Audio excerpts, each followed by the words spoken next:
Magandang umaga po sa bawat isa. Kumusta kayo? Tapos na ang eleksyon, kailangan nang mag-move on. Kaya may result na.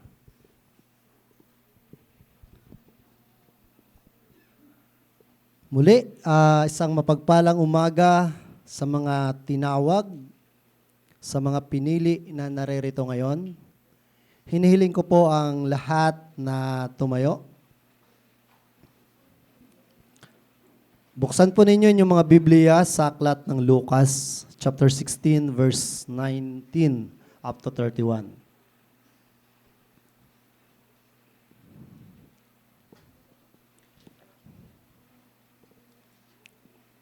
Lucas 16, verses 19 up to 31. Basahin po natin ng sabay-sabay.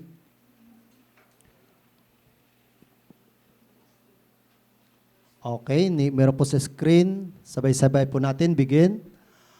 Mayroon ngang isang taong mayaman at siya ay nagdaramit ng kulay obe at masilang lino at sa araw-araw ay kumakain ng sagana.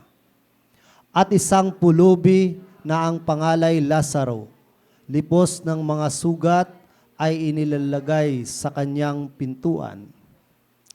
At naghahangad na mapakain ng mga mumo na nangahulog mula sa dulang ng mayaman. At lumapit pati ang mga aso at hinihimuran ang kanyang mga sugat. At nangyari na namatay ang pulubi at siya'y dinala ng mga anghel sa sinapupunan ni Abraham. At namatay naman ang mayaman at inilibing. At sa Hades na nasa mga pagdurusa ay itiningi niya ang kanyang mga mata at natanaw sa malayo si Abraham at si Lazaro ay nasa kanyang sinapupunan. At siya'y sumigaw at sinabi, Amang Abraham, maawa ka sa akin at suguin mo si Lazaro upang itubog niya sa tubig ang dulo ng kanyang daliri at palamigin ang aking dila sapagkat naghihirap ako sa alab na ito.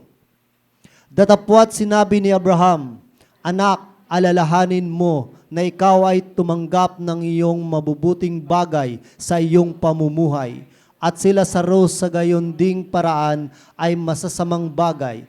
Datapwat ngayon ay inialiw siya rini at ikaw ay nasa kahirapan.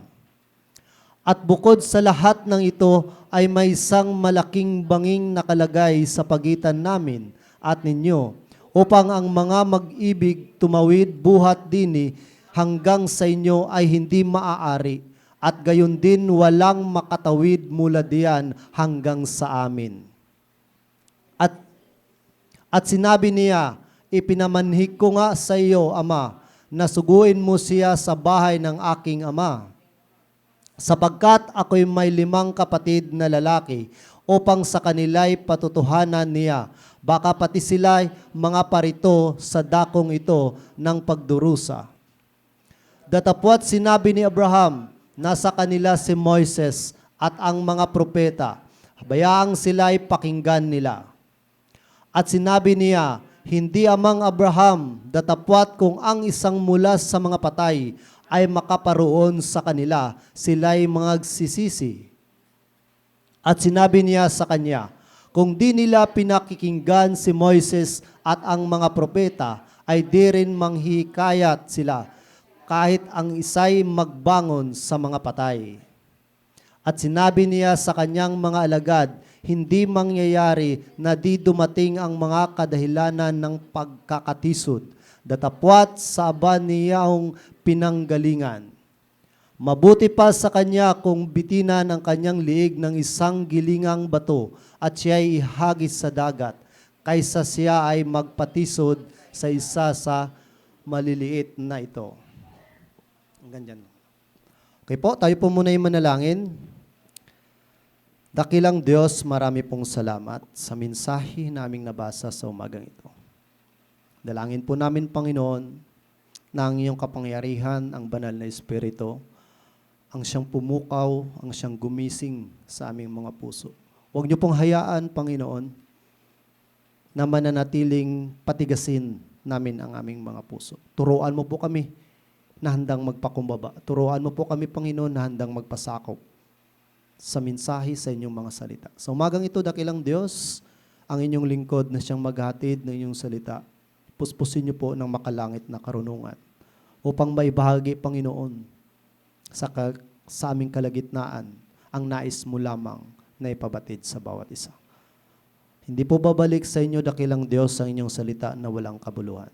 Pagkus ito ang siyang magsisilbing gabay.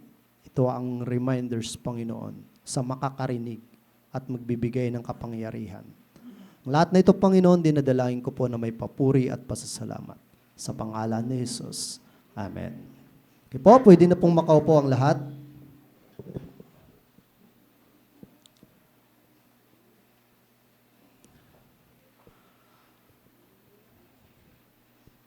Ulitin ko po, tapos na po yung eleksyon, kaya alisin na po natin yung ating mga isipan patungkol doon. Nag-serve po ako nung Monday at marami po akong realization na nakita. Ang mananalo kaya sa eleksyon is magkakaroon ng tunay na malasakit. Kung sino ang pinili ng taong bayan. Totoo nga ba na ang kanilang malasakit ay tapat sa kanilang panunungkulan? Sa buhay niyo pa ay naranasan na ninyo na may taong nagmamalasakit? Sino-sino sila? Nagmamalasakit sila sa anong aspeto na inyong mga buhay? Siguro, sa mga magulang, nagmamalasakit sila sa pangangailangan sa bahay. Makain. O ba? Nagmamalasakit sila sa magandang kinabukasan.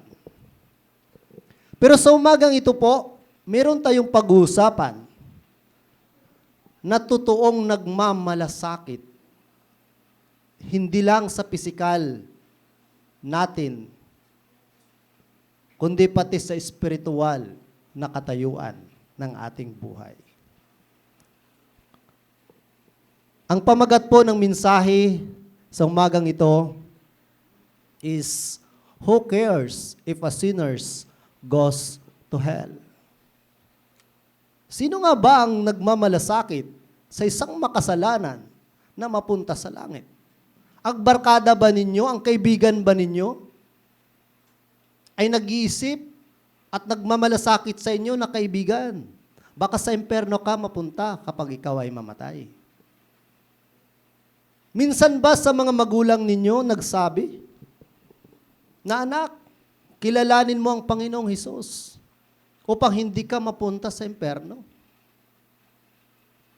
O nagsabi ba kayo sa inyong mga magulang na, mama, papa, kailangan po natin ng isang tagapagligtas? Ang text po na binasa natin sa Lucas chapter 19, chapter 16 rather, verse 19 to 31. Isa siyang tinatawag na a fearful and a often forgotten text. No? Parang kinatatakutan. Alam niyo kung bakit kinatatakutan? Because of the subject, yung hell. Nabihira lang siyang binubuklat. Kung isa kang tao na hindi ganun kalalim ang iyong pagkakilala sa Panginoon, iiwasan mo ang text na ito.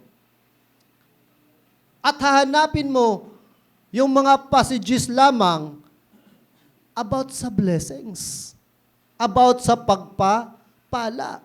Dahil ang pinag-usapan dito is impyerno. Kung mapapansin natin nga, kapag pinag-usapan yung word na patay, maraming natatakot. Maraming naggumaganon. Di po ba? Ano ka ba? Ba't ganyan yung nasa isip mo? Iniiwasan. Kinakalimutan. Isa pa pong bagay kung bakit kinatatakutan. Dahil yung nagsasalita ay Jesus Christ. Dahil kung wala kang intimate relationship with Christ, no? Wala kang gana na pag-uusapan siya. No? Iiwasan mo siya. Dahil hindi mo siya kilala. Di po ba? Mas gusto nyo pang pag-uusapan yung mga bagay dito sa mundo kaysa pag-uusapan ang Panginoong Hesus. Dahil wala kang ugnayan sa Kanya. No? Kaya nakakatakot. Kinalilimutan. No? Dahil ang pipiliin mo lang yung mga pleasant na text, yung mga magaganda, no? Yung mga promise. Di po ba? Mga promise ang pipiliin. Sa umagang ito po, titingnan natin yung text na ito. Yung life ng isang mayaman at ni Lazaro. At yung pinaka-aim po natin, no, na bawat isa sa atin is magkaroon tayo ng feelings na maganda pala ang mensaheng ito, na magiging successful tayo. Okay? Then ito yung pinakaunang tanong, who cares if a sinner goes to hell? Ito yung pinakauna. Number 1, God the Father cares. Alam niyo ba? Nasa simula pa lang, nung sinabi ng Panginoon sa Genesis chapter 1, verse 26, nung lalangin niya ang tao ayon sa kanyang kawangis, kasama na yung pagkikare niya doon na ang tao hindi dapat mapunta sa impyerno. Dahil sa simula pa lang, alam na ng Diyos dahil siya yung naglalang na may impyerno. Okay? Hindi kasama sa kanyang plano na ang taong kanyang ginawa ay maitapon doon sa dagat-dagatang apoy. Andun ang kanyang pagmamalasakit. Kaya nga sinabi sa John chapter 3 verse 16, titingnan niyo yung cares ng Panginoon diyan. Anong sinabi diyan? No, isa sa pinaka kilalang verse sa Biblia. For God so loved the world that He gave His only begotten Son, that whosoever believeth on Him should not perish but have everlasting life. Ito po yung isang makikita natin kung gaano kalaki ang pagmamalasakit ng Ama nating nasa langit. No? Pinadala niya po ang kanyang kaisa-isang anak. No? As a human being, kaisipan natin, malabo pong mangyari na magpapadala tayo ng isang anak na iraransom sa kasalanan ng iba. Okay? Wala pong mangyaring ganun.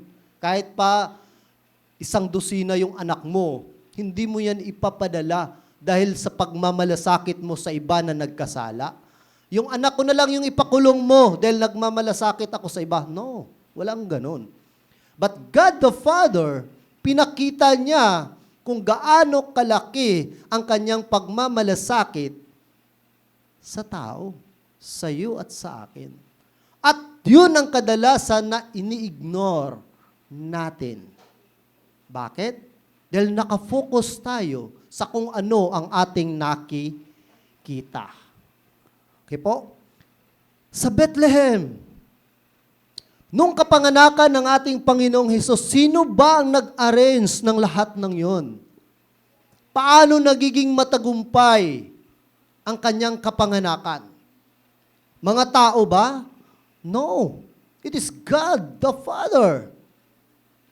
Kung paano niya inilagay si Hesus upang doon sa sabsaban maipanganak. Lahat ng pangyayaring yon at dahil yon sa pagmamalasakit ng ating amang nasa langit na maisilang ang isang tagapagligtas upang ang kanyang ginawa, ang kanyang creation na tao ay hindi mapunta sa impyerno. Kasama ng kanyang pagmamalasakit sa Calvary po. Mark chapter 15, verse 34. Sino po ang gumawa nun? Sabi po dito, nang ikatlo na ng hapon, sumigaw si Jesus, Eloi, Eloi, limal sabachthani, na ang kahulugan ay, Diyos Diyos ko, bakit mo ako pinabayaan? Pinabayaan ba siya ng Diyos? Literal ba na pinabayaan si Jesus ng Diyos? Hindi. Kasama yun sa kanyang pagmamalasakit na mangyari ang bagay na yun. Dahil sa kanyang pagmamahal sa sanglibutan. No? Sometimes hindi natin masyadong maunawaan na ganun pala ang pagmamalasakit ng ating Diyos, na binabaliwala natin na sinusunod natin yung ating sariling kalayawan, yung ating sariling kagustuhan. Long wait for Christ's return. Tingnan po ninyo, James chapter 5 verse 8. Santiago verse 5. Sabi po dito, dapat din kayong magtiyaga. Tibayan ninyo ang inyong loob sapagkat nalalapit na ang pagdating ng Panginoon. Bakit hanggang ngayon hindi pa dumating ang Panginoon? Sino ang may kagustuhan? Bakit hanggang ngayon wala pang second coming? Bakit hanggang ngayon wala pang rapture? Dahil yun sa pagmamalasakit ng Ama. Dahil siya yung nagkokontrol eh. Mismong siya yung nakakaalam kung kailan babalik ang Panginoong Hesus para sa rapture, sa second coming. Dahil kung agad-agad niyang ipapadala at babalik ang Panginoong Hesus, marami ang mapupunta sa dagatang apoy. Kapatid, isipin mong mabuti. Hindi pa po bumalik ang Panginoong Hesus. Ibig sabihin, andun pa po yung love. Andun pa po yung pagmamalasakit ng ating Ama na nasa langit. Ibig kanyang wag mapunta sa imperno. Kaya sa mga oras na to, kung isa ka, sa hinipo ni Lord ang iyong puso, wag mong patitigasin. Dahil maaring ito na ang pinakahuling chance na maririnig mo ang mensaheng ito. Sabi po dito, the one who cares for the falling sparrows cares about keeping souls out of hell. No? Isipin nyo na lang, ang isa sa nagkikare, na nagmamalasakit sa pangangailangan ng maya na nagtutugon. Ano bang halaga ng ibon? Ano bang halaga ng maya? Pero pinapahalagahan niya. Anong sinabi dyan sa Lucas chapter 12? Verse 6 to 7. Hindi ba't pinagbibili ang 5 maya sa halaga lamang ng 2 salaping tanso? Gayunman, kahit isa sa kanila'y hindi pinababayaan ng Diyos. Maging ang buhok ninyo ay bilang niyang lahat. Kaya huwag kayong matakot, higit kayong mahalaga kaysa sa mga maya. Ibig sabihin, ganun na lang kalaki ang kanyang pag-ibig at kanyang pagmamalasakit sa kanyang mga nilikha sa sangkatauhan. At kasama ka doon, kapatid. Hindi lang ako, hindi lang si pastor ang nakasumpong ng kaligtasan. Kasama ka sa pinagmamalasakitan ng ating Ama na nasa langit. Pangalawa po, who cares if a sinner goes to hell? Jesus, the Son, cares. Bakit, kamo? Lucas chapter 19, verse 10. Anong sinabi dito? Bakit gano'n na lang kalaki ang pagmamalasakit ng Panginoong Hesus? Ang anak ng tao ay naparito upang hanapin at iligtas ang naligaw. Sinabi ba niya dito, nagpunta siya dito upang hanapin ang mabubuti? No. Nagpunta siya dito upang hanapin ang makasalanan. Ikaw at ako yun. Makasalanan. Ganon kalaki ang kanyang pag-ibig at pagmamalasakit, ang kanyang concern sa ating mga kaluluwa. Dahil kung tutusin, hindi na dapat gawin yun eh. Hindi na dapat gawin ni Jesus Christ yun. Pero napakalaki ng kanyang pag-ibig, ang kanyang malasakit, dahil ayaw niya na ikaw at ako mapunta sa imperno. See Jesus out sinners, and you know He cares. Sabi dito, mingling among sinners, ministering to them. Sa Lucas chapter 15 verse 2, tingnan po natin, ano bang sinabi dyan? Nakipaghalubilo po siya, no? Nagbulong-bulungan naman ang mga Parisiyo at mga tagapagturo ng kautusan. Sabi nila, ang taong ito'y nakikisama sa mga makasalanan at nakikisalo sa mga ito. Nakikisama, hindi ginagawa ang kanilang ginagawa. Hindi niya ina-isolate ang kanyang sarili. Yun ang may malasakit. Hindi siya nagsasabi ng self-righteous. Sometimes ganun tayo. Di po ba? Iniiwasan natin yung mga makasalanan. Hinihiwalay natin yung ating mga sarili. Ay, ano yan? Makasalanan yan eh. Hindi ganun yung ginawa ni Jesus. Siya ay kumakain kasama ang makasalanan dahil gusto niyang maministeryuhan ang mga ito. Nagpapakita po yun ng pagmamalasakit at pag-ibig. No? Ano kaya ang pakiramdam? Isang pribilehiyo ng makapangyarihang Diyos, ang Creator, makasama mo sa pagkainan. No? Kapag pinatawag ka ng presidente sa Malacanang, iniimbita ka dahil kasama ka sa salo-salo. Wow! Picture dito, picture doon, selfie sa presidente. No, isang karangalan na makapag-selfie ako sa presidente. Di po ba? Walang katapusang pagpupost sa mga account ninyo sa FB siguro. Kahit siguro ilang taon na ang makalipas, balikan, presidente yun eh. Di po ba? Lalo na siguro kung presidente ng Amerika. No, isang pribilehiyo. Paano na lang kaya kapag makasama mo si Kristo? Makasama mo sa hapagkainan. Makasama mo habang naglalakad doon sa langit. No? Yung isang Diyos na lumikha sa iyo, no?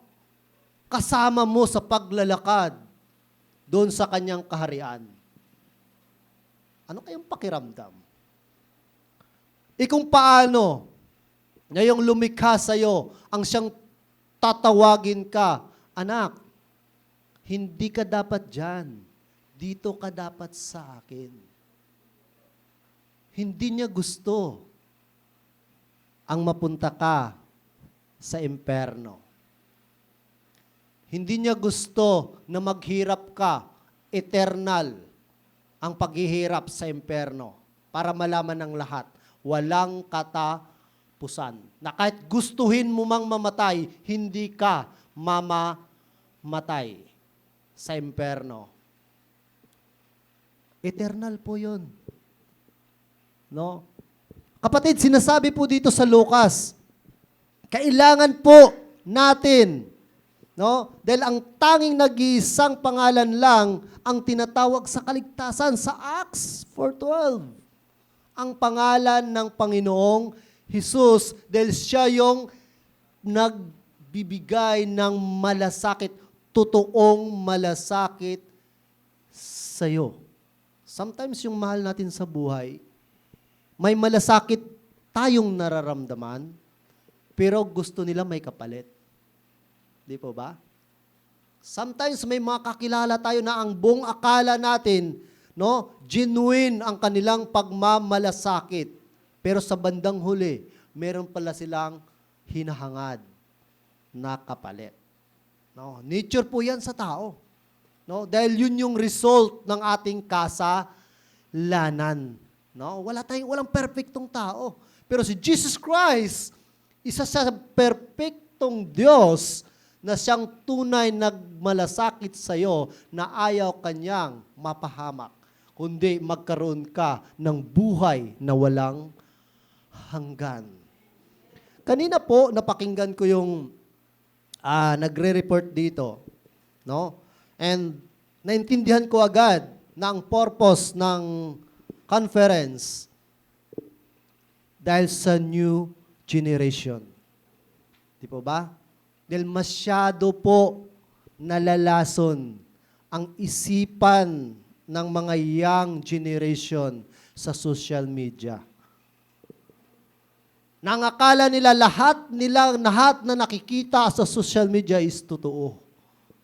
Yun po yung estratehiya ng kaaway. Yun po yung estratehiya ng demonyo. No? Na ilihis ka sa katotohanan. Di po ba? No? Matalino din kasi po yung diablo eh. No? Dito sa mundo, isa sila sa pinakamatalino. Dahil tinatawag silang the prince of the power of air. Ibig sabihin, powerful pa rin sila dito. Kaya kung wala kang Holy Spirit na namumuhay sa'yo, ikaw ay madadala ng kaaway. Okay? Next, sabi po dito, reaching one more sinners on the cross. Tingnan po ninyo. Lucas chapter 23, verse 39 to 43. Kung ano yung nangyayari ditong senaryo, kung gaano kalaki ang malasakit ng Panginoong Hesus. Tinuya rin siya ng isa sa mga salaring nakapako sa tabi niya. Hindi ba ikaw ang Kristo? Iligtas mo ang iyong sarili at pati na rin kami. Ngunit pinagsabihan naman ito ng kanyang kasama, wala ka na bang takot sa Diyos?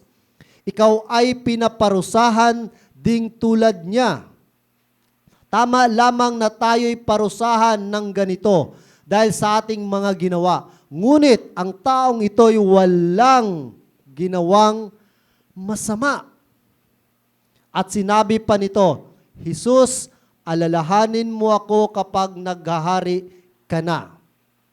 Sumagot si Jesus, sinabi ko sa iyo, isasama kita ngayon sa paraiso. See, tingnan ninyo yung malasakit ng Panginoong Hesus. Nandun na sa paghihirap eh. Ang sakit na ng kanyang nararamdaman. Ang pako. Di ba? Ang dami ng dugo na lumabas sa kanyang katawan. Ang dami niya ng sugat. And yet, isa pa rin ang kanyang iniisip na ang kaluluwa ng taong nasa kanan niya ay hindi mapunta sa imperno. Di po ba? Ang hirap na ng kalagayan niya, pinako na siya eh. Sakit. No? Sugat yun eh, no? At tandaan natin, hindi ibig sabihin na siya ay Diyos nung time na yon ay hindi siya nasasaktan. Dahil nangyari yon ay nangingibabaw ang kanyang pagiging 100% man. Dahil kung pagiging Diyos, hindi siya maipapako. Di po ba?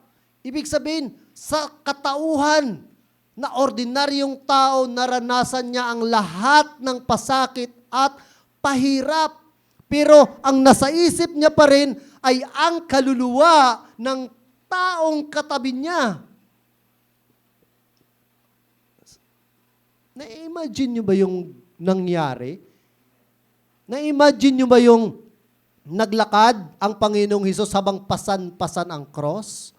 Kung gaano kabigat yung cross na kanyang pinasan?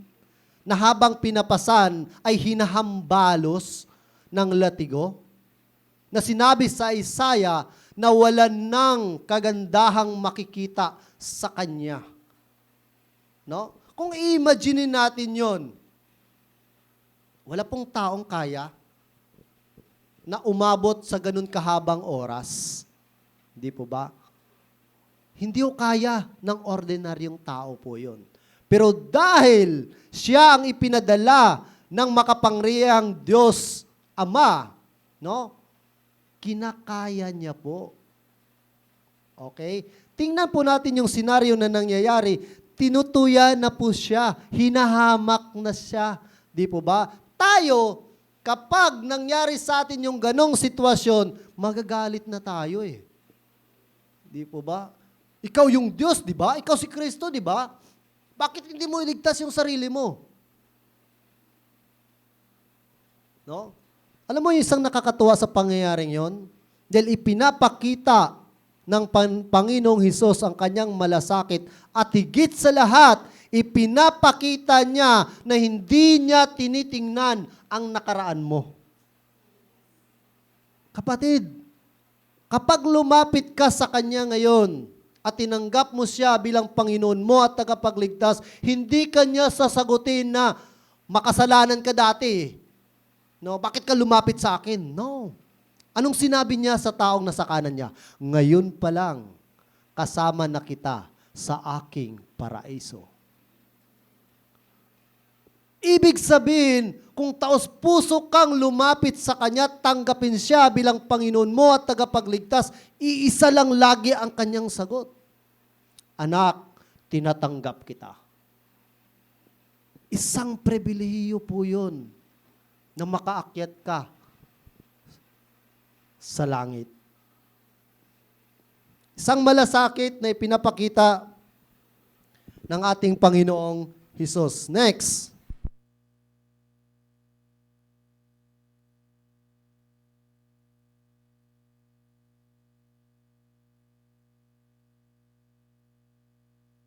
Hindi ko pa kasi kabisado kaya ginamit ko. No? At least hindi na sa liliparin pagpapil. Liliparin kasi pagpapil eh. Kaya, okay.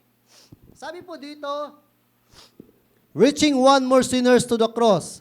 Then, sa Matthew chapter 28, pinapakita yung malasakit ng Panginoong Hesus dito sa pamamagitan ng pagsugo niya sa mga disciples. No? Sabi diyan, 28 verse 18, lumapit si Hesus at sinabi sa kanila, ibinigay na sa akin ang lahat ng kapangyarihan sa langit at sa lupa. Kaya't habang kayo'y humayo, gawin ninyong alagad ko ang mga tao sa lahat ng bansa. Bautismuhan ninyo sila sa pangalan ng Ama at ng Anak at ng Espiritu Santo. Turuan ninyo silang sumunod sa lahat ng iniutos ko sa inyo. Tandaan ninyo, ako'y laging kasama ninyo hanggang sa katapusan ng panahon. Kung walang malasakit ang Panginoong Hesus, hindi niya na pagpapagurin pa ang mga disciples. Di po ba? Hindi niya na uutusan pa ang kanyang mga alagad na humayo at ibahagi ang ebanghelyo. Humayo at ituro sa mga tao ang daan patungo sa langit. Kapatid, isang pribilehiyo po sa atin ang mapakinggan ang mensahe ng kaligtasan. Nung nasa Vista Mall po ako, nag-retrieve kami ng balota, no? Parang may stampede eh. Sobrang nakarating ako ng alas 12 ng hating gabi nung kinabukasan na yun, Martes na yun. Nakauwi ako ng alas 5 ng madaling araw. Doon ko nakikita, no? May mga realization akong nakikita. Kumusta kaya ang mga taong to? Puro kami teacher ha. Lahat puro kami teacher habang naghatid kami ng balota. No, sinasauli na namin yung balota. Dikitan, tulakan, paunahan ng ano. Wala nang sistema na pila-pila. Hindi na uso yun sa amin. Dahil lahat kami gustong makauwi ng maaga. No, nawala yung pagiging teacher namin, lahat. No, dahil lahat gustong mauna. Kasi nga, puyat, antok, pagod. Gusto nang makauwi ng mas maaga. Pero alas 5 pa rin ako nakauwi ng madaling araw na ng Martes. Habang nasa unahan ko yung sobrang pagkadaming teacher na yung alikabok sa Vista Mall kasi yung retrieval sa may parking sa likod ng Vista Mall, nandun yung City Hall parking. Nakikita ko yung alikabok, pawis, yung iba sumisigaw. Ano ba naman to, kumilik? Ano na ba to?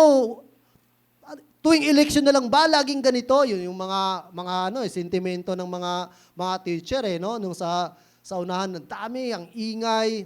Habang tinitingnan ko sila, na-imagine ko yung isang bagay.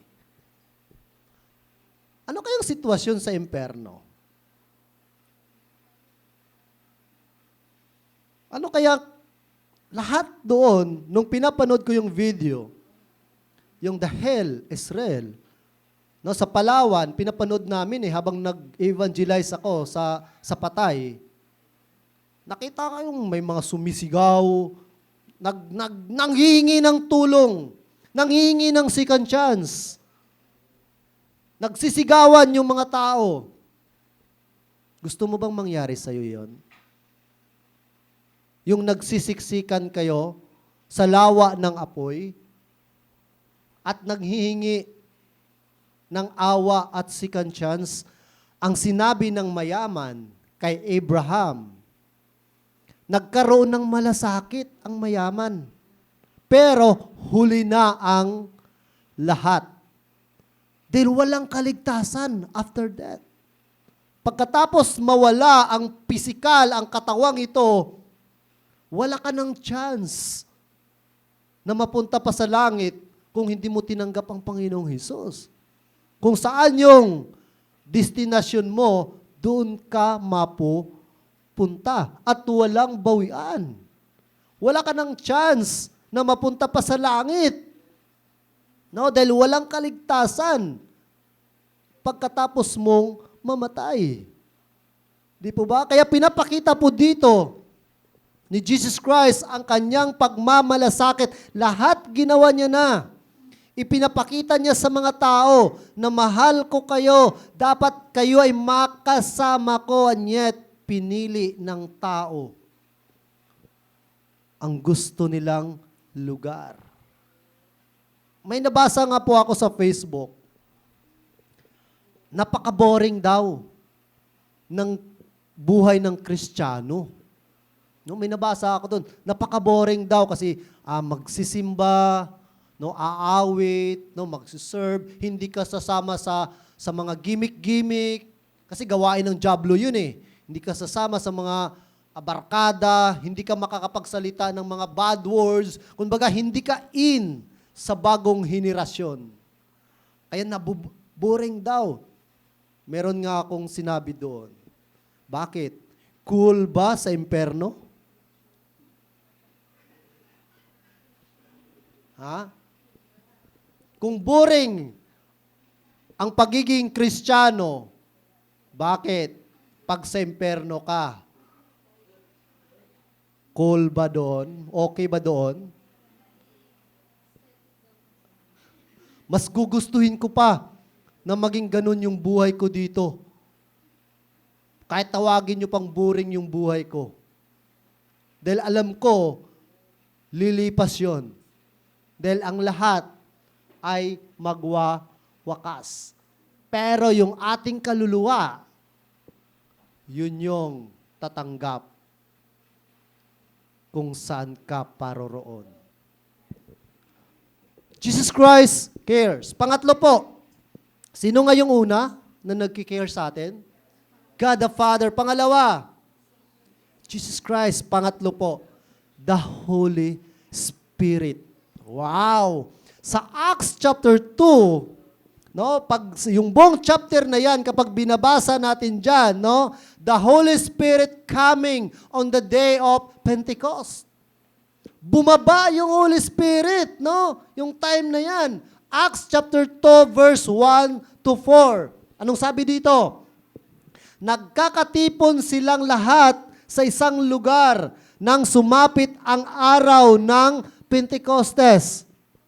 Walang ano-ano, may ingay na nagmula sa langit na tulad ng ugong ng malakas na hangin at napuno nito ang bahay na kinaroroonan nila. May nakita silang parang mga dilang apoy na dumapo sa bawat isa sa kanila.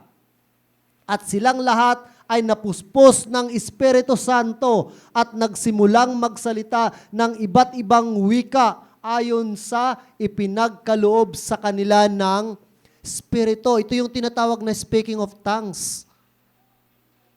na minsan lang nangyayari at hindi na mauulit. No, ito po yung sinasabi nila. Ang speaking of tongues nila ay naiintindihan. No? Dahil ito ay bunga ng banal na Espiritu. Espiritu yung nag-joke kasi ang daming tao, hindi sila nagkakaunawan, iba't ibang lahi, iba't ibang lingwahe. Kaya yung mga disipulo, no, pinuspos ng banal na Espiritu, nagsasalita, mga Hudyo sila kaya nagulat yung mga Romano. Bakit nagsasalita sila sa lingwahe natin? Kaya sinabi yung speaking in tongues. Dahil napuspos sila ng banal na Espiritu at naiintindihan ang kanilang sinasabi. Imagine, nung nagkaroon ng malasakit ang banal na Espiritu, 3,000 agad ang kaluluwa na naligtas. See? Kapatid, ang nagmamalasakit sa atin, hindi ho ordinaryo. Hindi ho moral.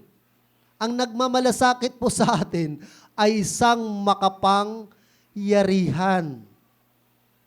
At wala pong makakahigit sa kanyang kapangyarihan. No? Yun yung attributes niya. Attributes ng Diyos. Omnipotent God. No? Pinakamakapang yarihan. Isipin mo na lang, kung ang ama mo ay nagmamalasakit sa'yo, tuwang-tuwa ka na, how much more? Yung God the Father, Son, Jesus Christ, Holy Spirit, ang nagmamalasakit sa'yo, higit ka pa sa pinagpala. Hindi ho lahat nakakaangkin, hindi ho lahat tinatanggap ang malasakit na yon.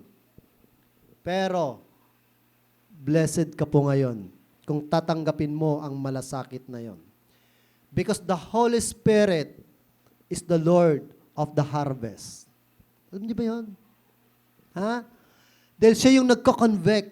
No? Kino-convict niya yung puso natin. Yung tayong mga makasalanan.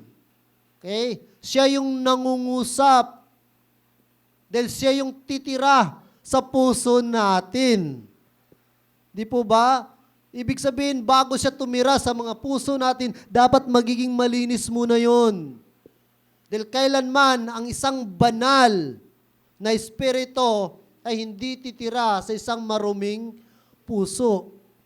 Kaya kailangan nating linisin muna. Kaya sinabi, you need to repent. Para papasok ang banal na espiritu sa atin. Okay? Sabi dito, revealing Christ to the repentant heart, regenerating those who trust in Christ. Titus chapter 3 verse 5, nung sinabi, iniligtas niya tayo, hindi dahil sa ating mabubuting gawa, kundi dahil sa kanyang habag sa atin.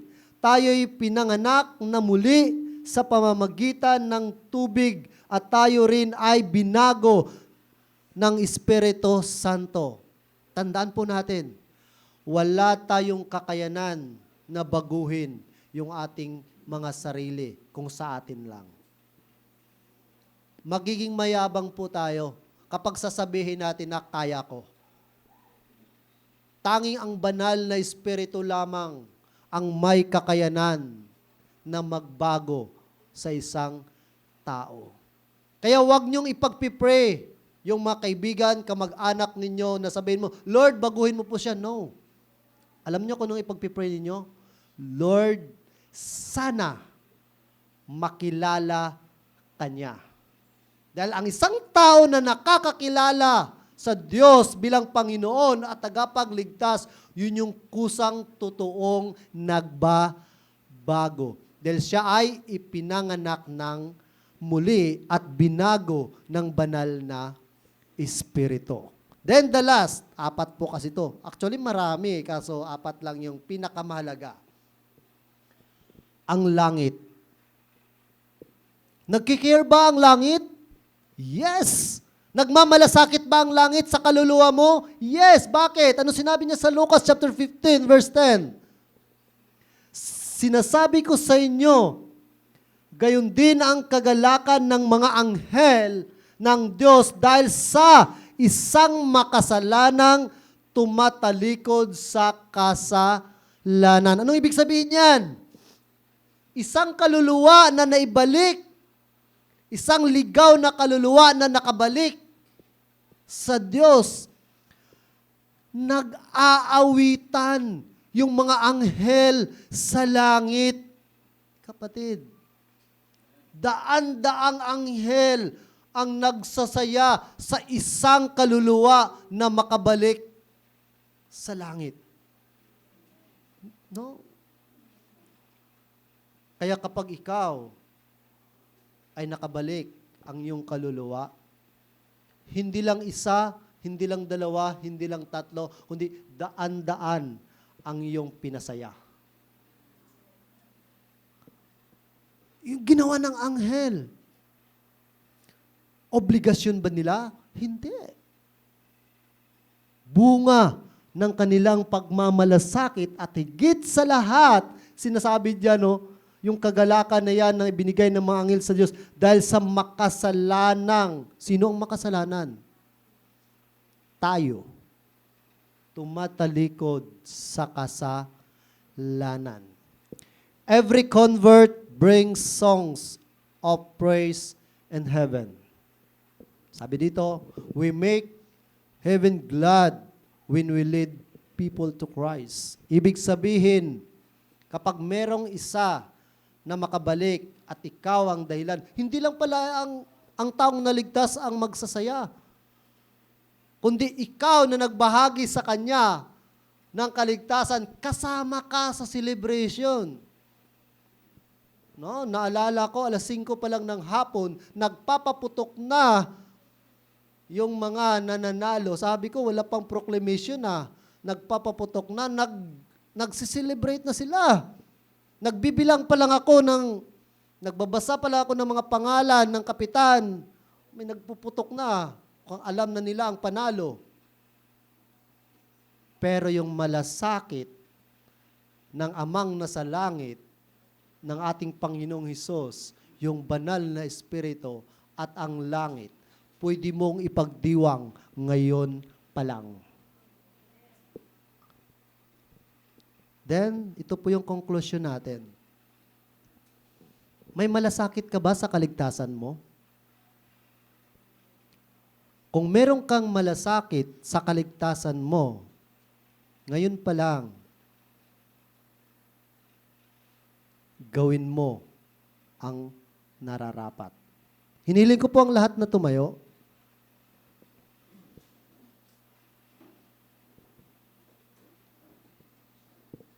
Tayo po'y manalangin. Dakilang Diyos, marami pong salamat, Ama, sa isang mensahe na nagmulat ng aming mga mata. Panginoon, kung meron man sa aming kalagitnaan ngayon, na hinipo niyo po ang kanyang puso. Kung isa ka, kapatid, na hinipo ang iyong puso ng ating Panginoon, nagpapatunay lamang yan na napakalaki ng kanyang pagmamalasakit sa inyo. Ang isang bagay na ginawa ko nung tinanggap ko ang Panginoong Hesus bilang Panginoon ko at tagapagligtas, ay hindi ko maiwasan na lumapit sa isang pastor na nanalangin sa isang church at itinaas ko ang aking kamay. Pastor, tinatanggap ko po ang Panginoong Hesus bilang Panginoon ko at tagapagligtas. Maaari mo ring gawin yan, kapatid, sa mga oras na ito. Huwag mo pong hayaan na maging matigas ang iyong puso. Ito ang tamang panahon. Maaring ito na yung pinakahuli na time na makakarinig ka sa mensaheng ito. Kaya kung isa ka sa nakakarinig at handang sumuko sa Panginoong Hesus, pwede niyo pong itaas ang iyong kamay. Sumunod po kayo sa panalangin ko. or mamaya pag-uwi ninyo sa inyong mga bahay, habang kayo ay nananalangin, sambitin niyo po ang mga katagang ito.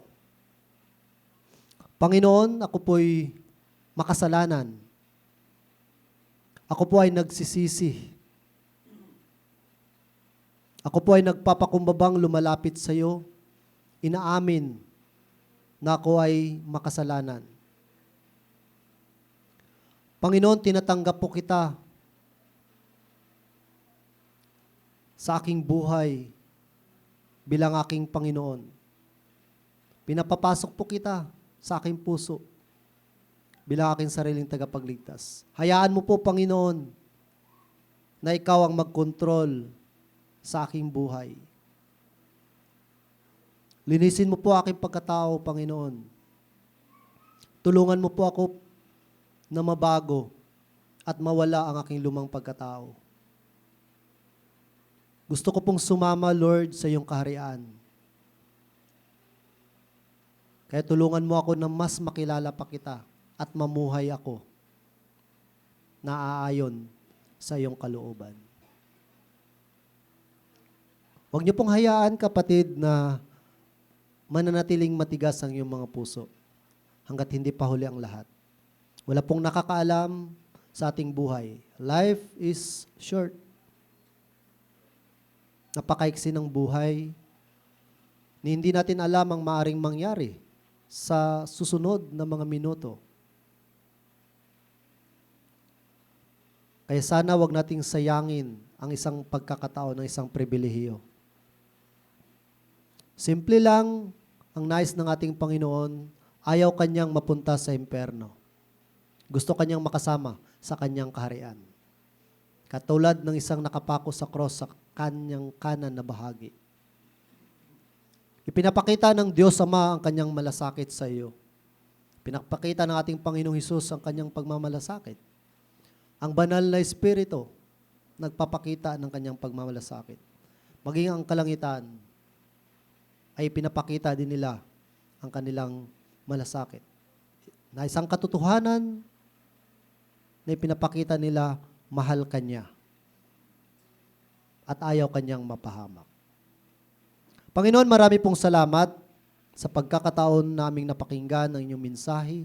Maraming salamat, Lord, dahil isa kami sa pinagpala, hindi kayang bayaran ng anumang halaga o kayamanan, Panginoon, ang makilala ka. Hindi kayang ipagpalit ng anumang bagay ang kaligtasan na aming natamo. Kaya dapat na ititreasure namin, papahalaga namin ito, dakilang Diyos. Kaya maraming salamat. Dahil sa dinami-dami ng tao, billions ang tao sa buong mundo, isa kami, Panginoon, na hinayaan mong makakarinig at pinili mo, O Diyos, na makasama sa iyong kaharian. Kaya sumagang ito sa aming kalagitnaan, Panginoon, kung meron man dito, ikaw nawa, Panginoon, ang siyang mangusap sa kanila, sa kanilang mga puso. Sa bawat kapatiran na naririto, maraming salamat sa presensya. Nawa, Panginoon, ang salita mo ay magsisilbing gabay, magsisilbing kapangyarihan sa amin, sa paglabas namin dito, sa pagharap namin, Panginoon, sa mundong ito na nagbabago, na unti-unti nang nabubulok, Panginoon, dahil sa gawa ng kaaway. Tulungan mo po kami na kaya naming harapin. Tulungan mo po kami na kaya naming manindigan sa aming pananampalataya. Tulungan mo po kami, Panginoon, sa kabila ng hamon, sa kabila ng mga pagsubok, Panginoon, ay maibabahagi pa rin namin ang inyong salita hanggang sa iyong muling pagbabalik. Ang lahat na ito, Panginoon, dinadalain ko po na may papuri at pasasalamat. Sa pangalan ni Jesus. Amen and amen. Patuloy pa rin ang ating invitation po. Habang ating awitin itong ating closing